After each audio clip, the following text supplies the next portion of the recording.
Државниот завод за ревизија врз основа на членот 22 од Законот за државна ревизија врши ревизија на собранието, председателот, буџетот на Република Македонија, како и буџетите на општините. Исто така врши ревизија и на буџетските корисници,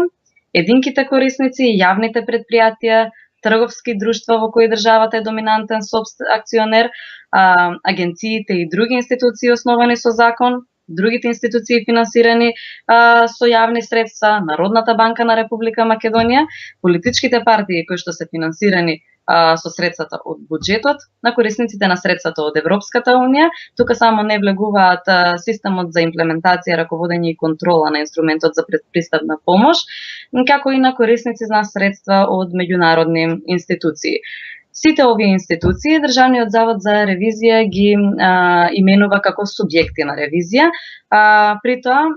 Државниот завод за ревизија по потреба се врши и кај субјекти кои се надвор од овие кои што ги спомнавме, а кои се поврзани со субјектите предмет на ревизија, кои имаат економски, финансиски или друг вид на интерес со нив и кои користат средства кои што се третираат како јавни расходи. Во однос на тоа, дали Државниот завод за ревизија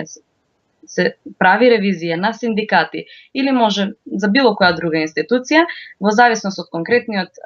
синдикат или конкретната институција, а претходно врз основа на барање доставено до Државниот завод за ревизија, ДЗР ги разгледува и одлучува дали конкретната институција ќе влезе во годишната програма на ДЗР за наредната година.